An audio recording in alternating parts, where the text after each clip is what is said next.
following program was provided by an independent producer solely responsible for its content. The opinions expressed do not necessarily represent the views of this station, its staff, board of directors, or underwriters. Every day, citizens around the country are faced with new dilemmas. Dilemmas that affect them profoundly. Whether it's injustice, discrimination, falling through the cracks, scandals and cronyism, balances of power, ethics, religious freedoms, state versus citizens, and unfunded mandates, and the list goes on and on and on. Welcome to Speak Up. It's directed at those who have fallen through the cracks, and it gives them a voice. It's your turn to speak up. To stand up and fight back.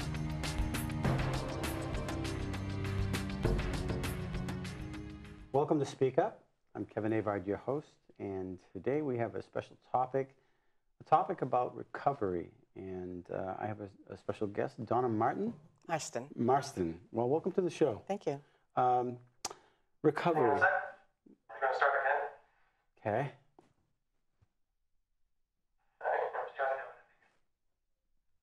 Kevin, do you know your guys' last name? It's Martin. Marston. Marston, yes, Marston. I got it.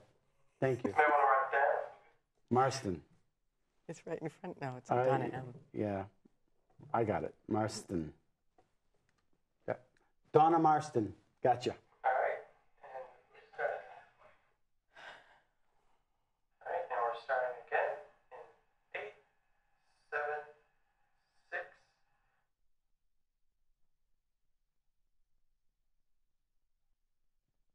Welcome to Speak Up. I'm Kevin Avard, your host.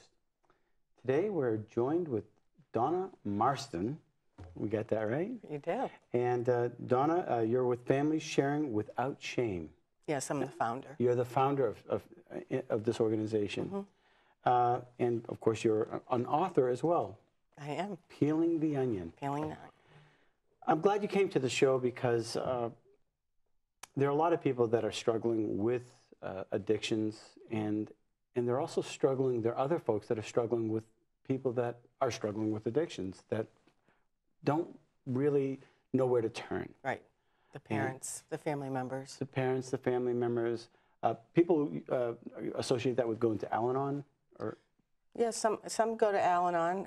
Family Sharing Without Shame is a little different, but it's similar with that we are there to support parents and loved ones who have a child or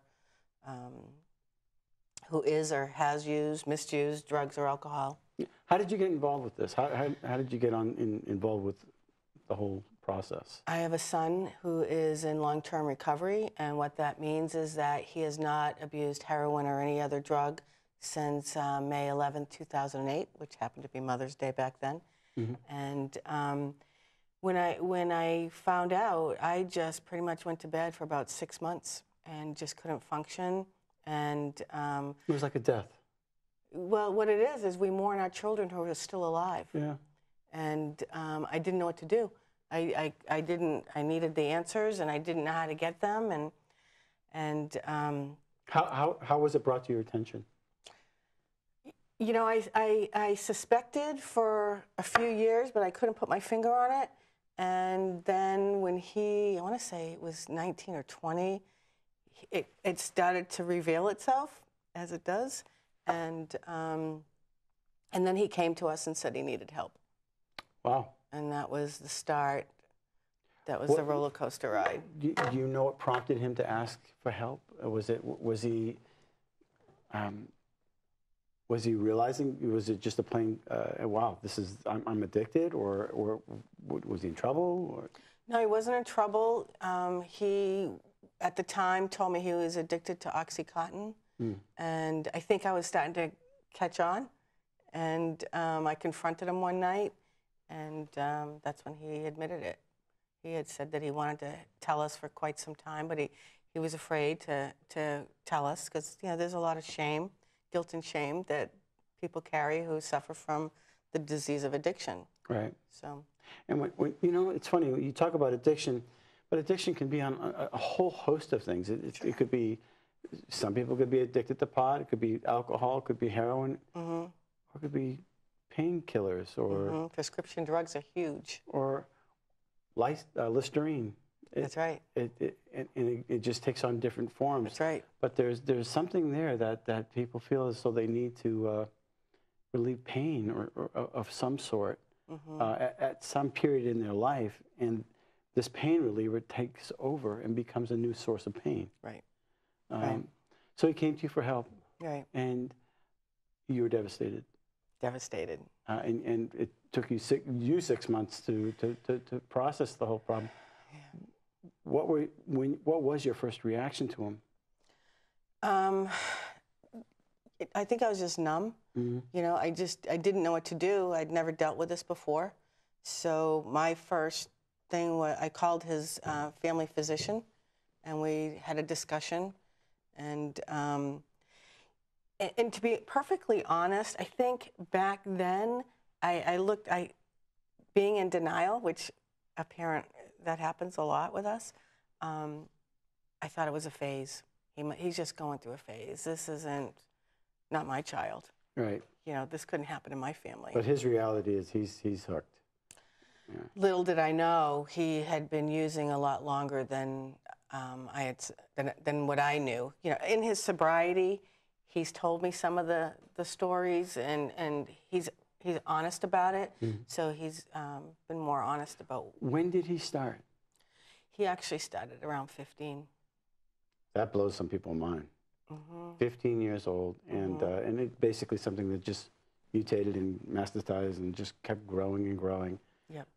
And was it just heroin? I mean, obviously there's OxyContin. It just kind of started. And I'll say this too. You know, I find that a lot of people they self-medicate because they numb their pain, or it empowers them to have more courage or whatever. My son was bullied in 6th grade. I was just going to ask you, what was his source of pain? What was he dealing with? Yeah, he was bullied in 6th grade, and that was the start of it. And you know, he had to face that and figure it out. It took a long time. He got sober at 25. So. Wow, and so bullying really does have some real effects on people, and medicating is not necessarily the answer, whether you're a child or an adult. And right. And so after your shock wore off, you had to deal with this. He wasn't fixed by then, right? No, he was in 5 rehabs, and there were many times where I would try to work with him to detox him. There were times where he did it on his own, and I thought he had the flu. It has flu-like symptoms. Right. So it's just a roller coaster ride. So those last 5 years of when I found out, I think it was like 1920 when he was 19 or 20 when I found out, that it was just a nightmare. It was a roller coaster ride that was horrific. It was just horrific. Because the main thing is, for me, I became very codependent and I became an enabler. And I lived in fear of my son dying. Even though you knew he was crying out for help, you still helped him. Yeah, I was there every inch of I participated, you know. We become toxic to our children often. In what way? Well, because I was giving him money. Okay. I would bail him out of jail. I would pay off drug dealers. You know, I did a lot that I probably shouldn't have. And you know, when you know better, you do better. I didn't know better. And I had such fear of my son dying from this horrific disease. And you want to protect him from pain. Right. And I want to save my son. Right. I adore him. And so I would do anything, not understanding it was codependent or enabling behavior. Why are people going in and out of these rehabs? Why isn't it sticking?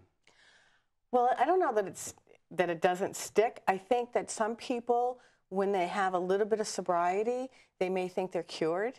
They may not understand what the depth of their addiction.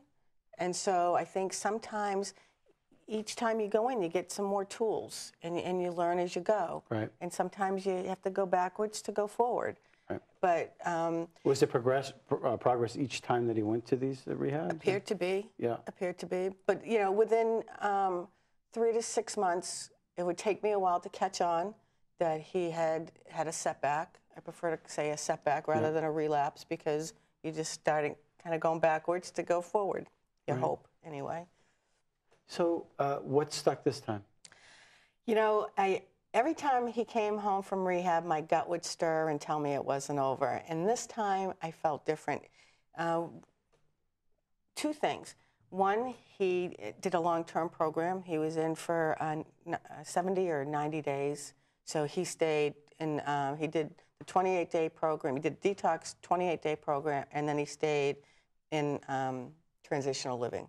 That's huge. And now he's been sober 10 years? 6.5. 6.5 years. That's fantastic. Yeah, he's a homeowner. He votes. He has a fabulous job, you know, and he's taken a shattered life and rebuilt it into an amazing life. And you've turned your depression, your shock, into something positive. I believe in taking my mess and making it my message. Yeah, and so you obviously wrote a book called Peeling the Onion. You can find it on Amazon. Right. But before we get into that a little bit, families sharing without shame. The parents, they need some help. They need a lot of help. And you started an organization up in the Concord area. It's also in Guilford. Yep. And you're looking for these organizations to be around the state, because there are a lot of parents that are ashamed. That's right. And they don't know how to deal with that, and they're going through their own pain. It's as though everybody's wounded, and you're glad that the one who's, you know, suffering with the addiction is okay, but there's some warriors that are left behind that have been wounded, and they don't know how to come out and say, yeah, I'm hurt. Right. Well, and you know, the shame, the stigma associated with it is horrific. I mean, society, I believe we have to stop treating people with addiction issues as criminals and start treating them as patients. Yeah. You know, they have a mental health disorder.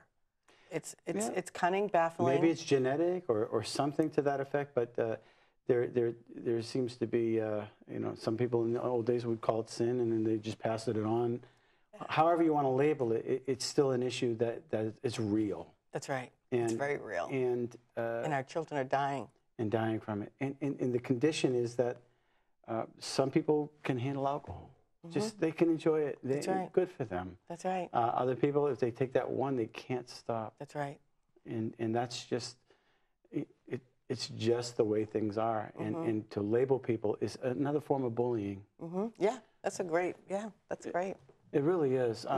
You know, shame has its purpose, and sometimes that helps people get sober. But you don't shame the victim. No. And the people that have actually healed, you don't want to shame them either. That's right. And so this is what you're helping these people. And how do you go about helping them? How do you? Hey, I'm ashamed. I'm going to come talk to you. How does that work? I think it takes a lot of courage to walk through the doors. And when people come to Family Sharing Without Shame, they're often broken. They're at their wits' end. They don't know what to do. And so they walk through the door looking for the answer. And unfortunately, there isn't an answer, you know. And what they learn is how to take care of themselves, how to hold on to our hope, because that's really important, to love our children who suffer from this chronic disease, love them unconditionally with healthy boundaries. So that's what they learn in our group. And we have an open conversation. We start off with a reading about setting boundaries, or what recovery looks like, or what codependency or enabling looks like. And it's just amazing to watch the parents start to heal and get better. And then they know how to heal them as well, not just being they're being codependent, but now they know how to look soberly at the issue without drawing back and trying to hide, and actually being part of the victim themselves. Oh, well, envision a triangle, and this is what we do. There's a drama triangle, and you have the rescuer, and at the bottom is the victim, and over here is the prosecutor. So I enter the triangle as the rescuer. I'm going to rescue my son, and then there's days I feel like the victim. How could he do this to our family? And then there's days I'm the prosecutor. I'm going to, get upset with him and tell him exactly what I think, and not so kind words, and we ping around this triangle, and we're a mess, they're a mess, and that's why I believe we do this toxic dance. We participate in their addiction by the toxicity of interacting with it. Yeah. On one hand, here's the very person that loves you with all their heart. They're lying to your face. Oh. And deceiving you. Oh, yeah. And then they come back and they're hurt. That's right. And they're sorry. Yeah. But I did it again. Yeah. I'm sorry. I did it again. I'm sorry. And they're legitimately sorry. Yeah. But they're broken. In that moment. And they need help. And that's right. That's in that process, when somebody comes to you 70 times 7, Jesus said, right? Forgive them. He meant it. Right. Because I think, him being the Lord, he knows our nature. And I think that some people need 70 times 7 or an unlimited amount of mercy and forgiveness. And eventually, because you're so merciful and helping out, they'll come around. But that's a lot of work on you. It's a family process. It's a huge process. But you know what? It takes a little bit at a time, a little bit at a time, a little bit at a time. And one day you wake up and you're living in a dysfunctional family. Well, it takes a little bit at a time in the reverse to heal. Yep. And so when we heal, we can be more beneficial, I think, to our children, to our loved ones, because we're setting healthy boundaries. We're taking care of ourselves.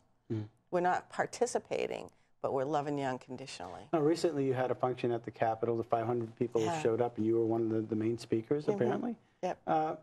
What are some of the testimonies of the people out there? Were they all people that have joined your group or have heard about it or were interested in it? What was the event like? It was a potpourri of people. There were a lot of our moms. We were doing a quilt table, so people could put their hours of recovery, or they could put do a square in memory of somebody. And so Hope for New Hampshire was the main company that was doing this, because their goal is to open up sober community centers throughout the state of New Hampshire. So what we're trying to do is show society what recovery looks like, that people do recover, that they live productive, functioning lives. What would a center look like? What would that be? It would be a community center that would maybe have an open mic on a Friday, Saturday night. It would have yoga, maybe art classes. It would have AA, NA meetings. Family Sharing Without Shame might hold a meeting there.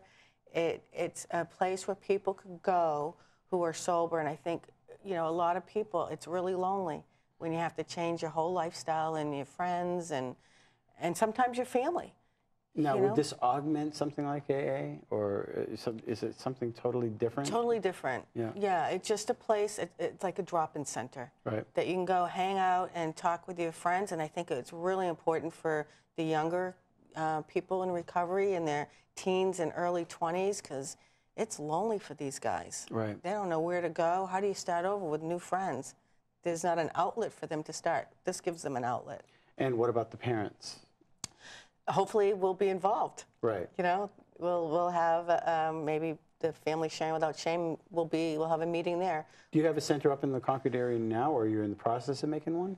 No, we don't have a center. So you just you meet in different areas, or? My meeting that I facilitate is at Concord Hospital. Okay. Yeah, we meet on Thursday nights, and then I facilitate one up in Guilford. Guilford. And actually, I have 2 moms that are going to be taking that one over and running that. Oh, Yeah. and is there a number of a lot of people come to these? Or? I have for the Concord one, I believe we have like 50, 60 members, and we can have 30 people at a meeting. And one of the things we've been doing this year is I've had the governor's office come. I've had Drug Free New Hampshire, different senators and congressmen and congresswomen, people who are politically connected. And what we've done, and my next one is having the chief police chiefs come. Right. And so what we do is we go around in a kind-hearted way, and the parents share their stories of how we're treated by law enforcement, by the medical community, by society, by insurance companies. The psychologists. The whole thing. It's horrific.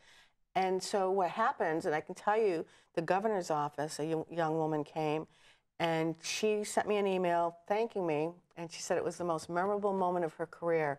It was the first time she got to see raw emotions. All she sees is statistics. Right.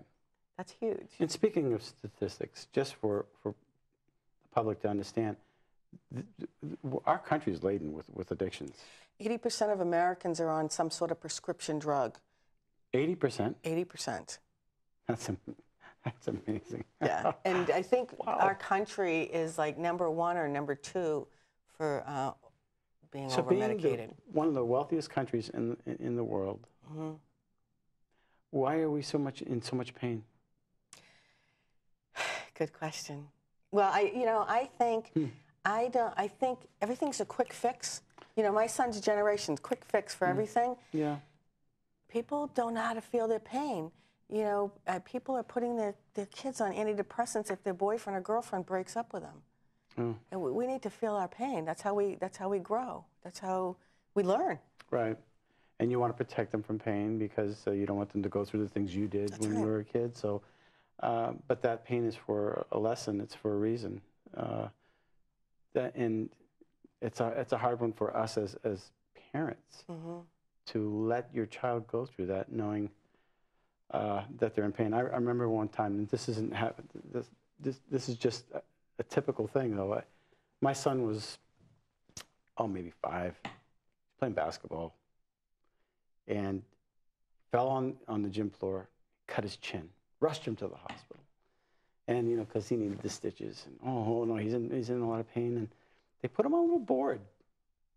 And I'm standing in the room, and I'm watching him, and he's in pain, and he's in this board, and they had to restrain him because he was going to move his neck. They had to put stitches in his chin, and he's laying there.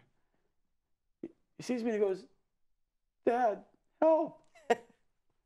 And you know, I'm thinking, oh my gosh, I want to help you. You just broke my heart. Sure. I am helping you. You're restrained so that they can put the stitches in. Yeah. You need this. Yeah. And it's a lesson in life. And I thought, wow, that. And one breath I wanted to smile, and the other I was just all choked up. There is, and he turns to me and says, "Dad, help! I'm here, buddy. She's just going to do some stitches, and it's all over." But sometimes you have to, let the healing process take. It's painful for both of us, right? Yeah. We have to allow people to go through their natural consequences. Yeah. You know, sometimes one of the things I learned was things are going great in my absence. I had to get out of the way. Yeah. You know, because I was part of the problem. Peeling the onion. What is this all about? Is this just about your process? What? It's about what I learned and how I healed. When I was going through all that stuff, I wanted the answer. You know, I would go to different groups and just looking for the answer. Give me the answer so I can go home and fix my child. You know, and you guys go do your thing, but let me go fix my child. And so what I did, and I went through, a lot of years. So I condensed all those years. I don't talk about the stories really because it doesn't matter. Our pain is the same. Our stories might be different, but as parents, And it's real. we're hurting. Yeah. Yeah, and it's real and it's excruciating. So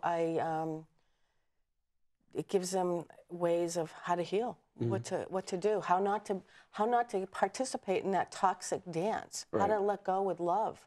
Letting go doesn't mean we stop loving our children or we throw them out in the streets. It's loving them enough and setting healthy boundaries so that we can love and support them, but not participating in the toxicity. Right. It's another form of tough love, right? Yeah, well, I think they're finding that tough love's not working. You know, to kick them to the streets. Well, It yeah. gets worse often. But letting them go through some of the pain is. Well, they have to feel it in order to move on. Russell Brand has a documentary about, and he goes into a methadone clinic, and he says, you know, you want to keep these people who are suffering from this disease stable, but you're not allowing them to feel. They have to feel in order to move up spiritually or grow spiritually. So, speaking of which, does faith have part of this? Is it part of the process? For me, it was. Yeah. You know, I used to get on my knees and pray, and I believe in a power greater than myself that I choose to call God. I believe that's a universal name. People understand it. Doesn't necessarily mean, you know, that it's Jesus Christ on the cross or anything like that. I just believe that there's a power greater than me, and that's who I pray to. And I used to pray, you know, give me the disease. I'm old, and spare my child. You know, I'll do anything. I'll do anything. Just give him his life back. Right. But he had to surrender his addiction. Yeah. It's all, you know, I call it the want to. He's got to have the want to. And that's the real big part of the battle. Once you come to the conclusion that you do need to change, then that's part of releasing that bondage.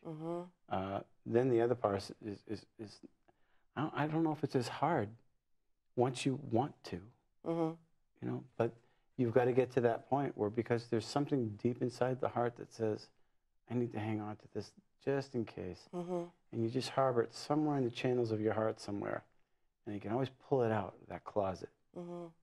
And you got to say, no, I'm emptying out that closet and I'm boarding it up. And that'll release you. And then, of course, the other process is going to be difficult.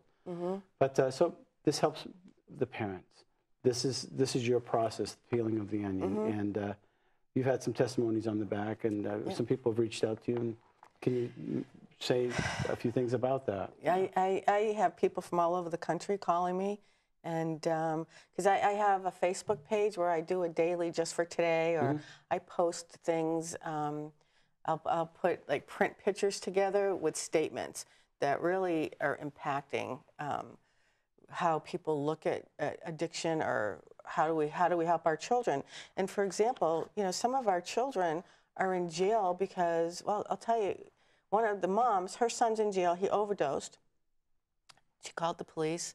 They revived him with Narcan, or the EMTs, and there was paraphernalia there, and he was arrested. And then when he was released, he had probation hanging over his head, and he couldn't pass a urine drug test, so now he's in jail for like 6 months. So we're ruining our children's lives by putting them in jail and instead you're compounding the problem instead of getting them into recovery. Yeah. So what's the answer? You know, we got to. Well, what's the answer? I think we need more restorative justice programs. I think. Is it cheaper than incarceration? Yes, yeah. I can tell you that up in Plymouth, my understanding is they have a program for juveniles, and they saved $30,000 a year in overtime last year. That's interesting. Maybe the state should start taking a look at that, if we could save some money on our prisons. And one of the huge issues is we don't have rapid access into rehabs, but we have rapid access into our jails and prisons. So why not turn part of our prisons or jails into rehabs? You can go into, you commit a crime, yeah, you're going to pay for that. But if you have an addiction problem, let's have it rehabilitation. Yeah. You know, so turn those into it, and I think it's a win-win situation. It's good for discussion. How do people get in touch with you? Peeling the Onion at Comcast.net, or Peeling the Onion on Facebook. Well, thank you for coming on the show today. Thanks for having me. It goes quick, doesn't it? Yeah, that was it. Goes very quick. Wow. Thank you for watching Speak Up. And if you have issues or know people that have certain needs with addiction, contact Donna. It might serve you, it'll do you some good. Thanks for watching Speak Up. Till next week. The preceding program was provided by an independent producer solely responsible for its content. The opinions expressed do not necessarily represent the views of this station, its staff, board of directors, or underwriters.